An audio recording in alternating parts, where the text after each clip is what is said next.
Remember my Q&A when I said this? And the Claw Box is probably the best update the game's ever gotten? I got to thinking, is that true? So I looked at every single major update and ranked them from worst to best. And the answer is... I don't know, I'm not going to spoil it. I went in thinking this would be simple. There's not too many major updates, right? There's 34.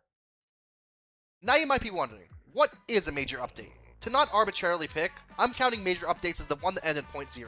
Actually ranking these updates is much easier said than done. I tried to be objective, but that's incredibly hard with doing something like this. But I can tell you that my biases won't affect much. Just because Ethereal Workshop's one of my favorite islands doesn't mean its update's going to be at the top. There's two main criteria for these. An update introducing something does not account for everything. For example, Update 4.6 added Harriet, and by extension, the entirety of the Paranormal class. But the update itself was only Harriet, so I'm not going to factor in the rest of the Paranormals. Secondly, introducing new mechanics is better than reusing old ones. While 3.1 and 4.1 both added one new island, being Magical Sanctum and Ethereal Workshop, 4.1 is going to place higher since Ethereal Workshop has entirely new mechanics, while Magical Sanctum is just a teleporting island. Alright, that should cover everything. Now on with the list. If you've seen my community tab, you probably know exactly what's at the bottom. Number 34, Update 4.9.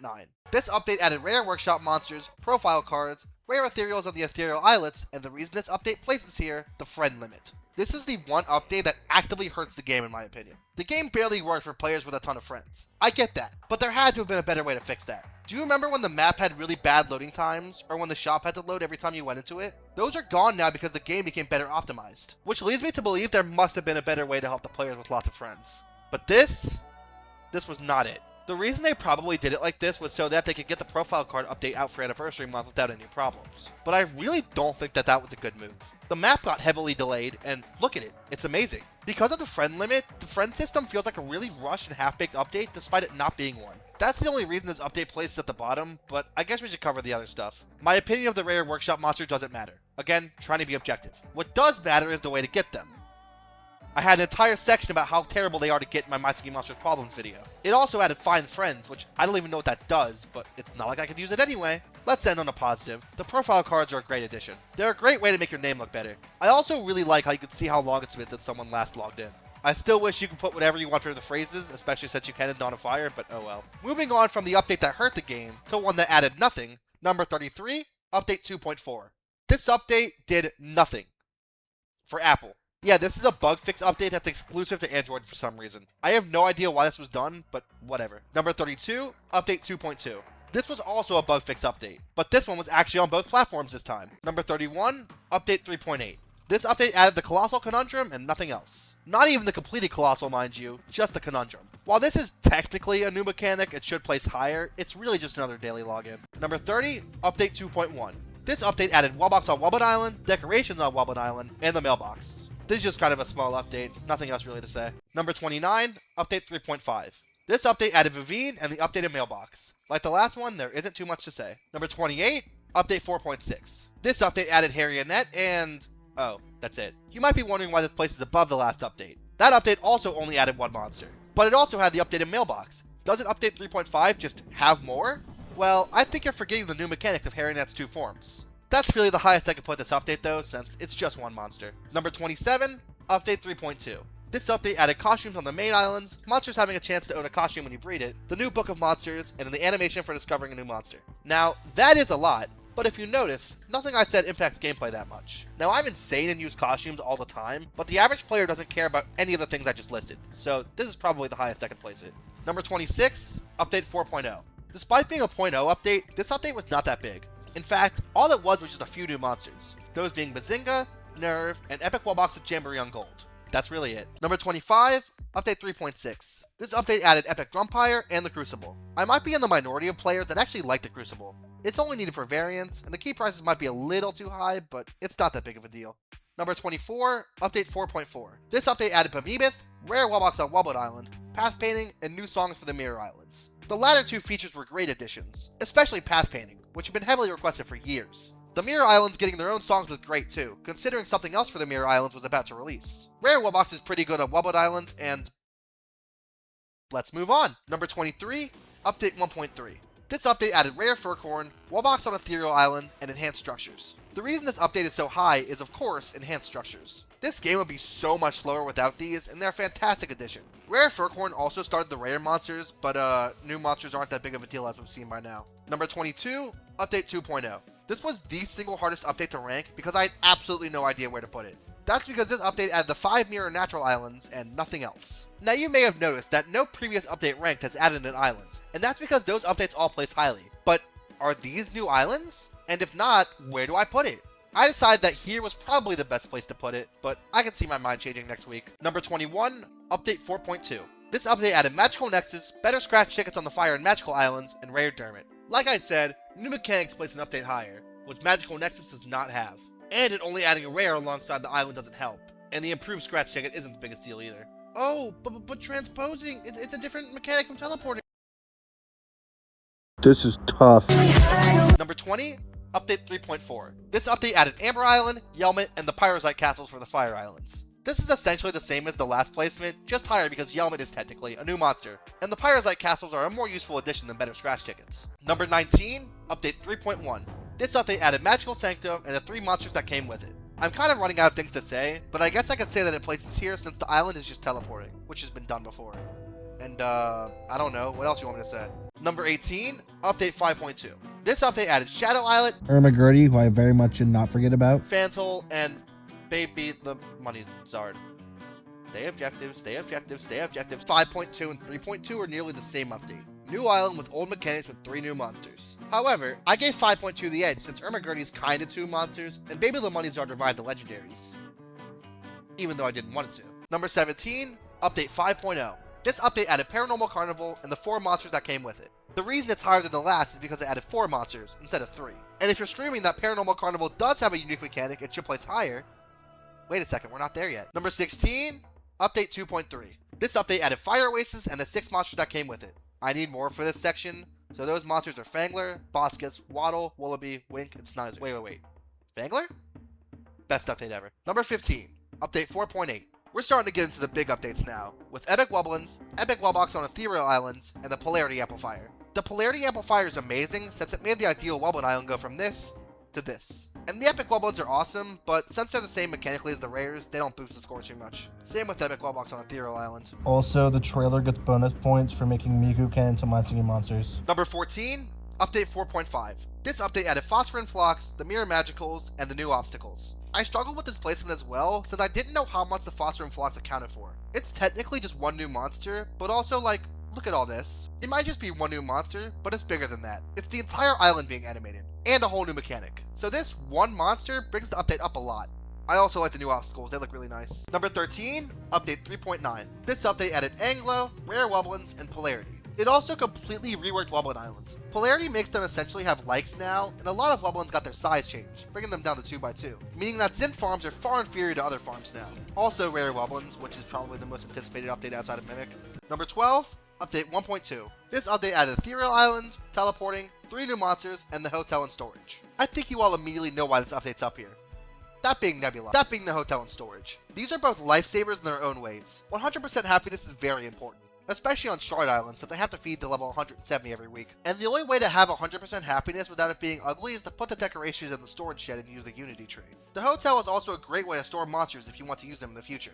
Like, for example, if you get a super rare monster and you don't want to put it on your island, you can put it in the hotel. Also, Ethereal Island was in this update. It's a new mechanic, so that boosts the score. Oh my god, I need water. I need water so bad, oh my god.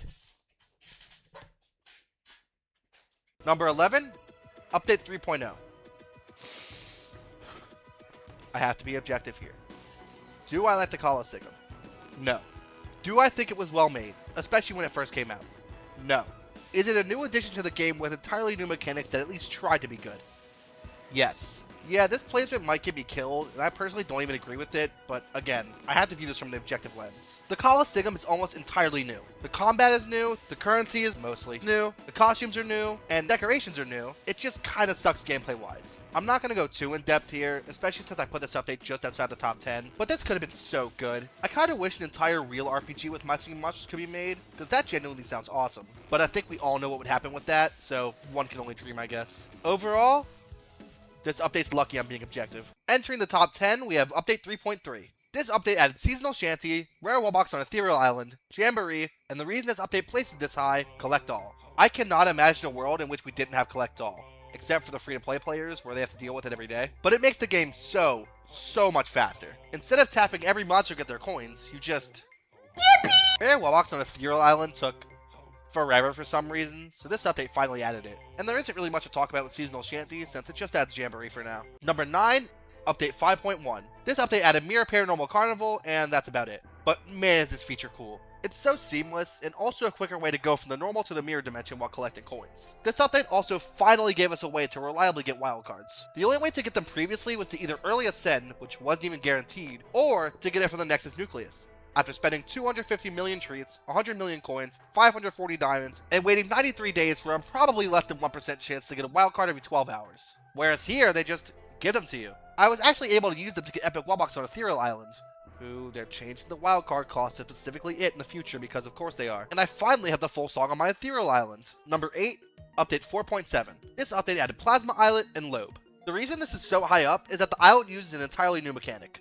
Get used to me saying that a lot for the next few entries. The disharmonizers like the synthesizer, but you get the memes from... I would love to see Big Blue Bubble's explanation of how that thing's still alive. It also added Lobe, the start of the Primordials. The easiest class to get in the whole game. Number 7, Update 1.4. This update added Wublin Island, the first 5 Wublins, and the new map. Oh no, not that new map.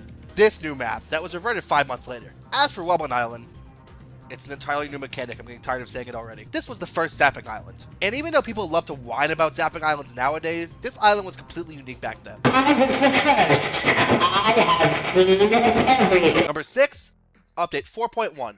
This update added Ethereal Workshop, double Ethereals on the Colosseum, Early Ascension, and Wildcards. One of these things does not matter to the ranking whatsoever. Take a guess which one. Early Ascension wasn't something I used until recently, but it's actually a pretty nice feature. This update also added Wildcards, which aren't that big of a deal yet, since you can only get them from Early Ascensions, which isn't exactly the most repeatable thing in the world. And Ethereal Workshop, it's an island with an entirely new mechanic.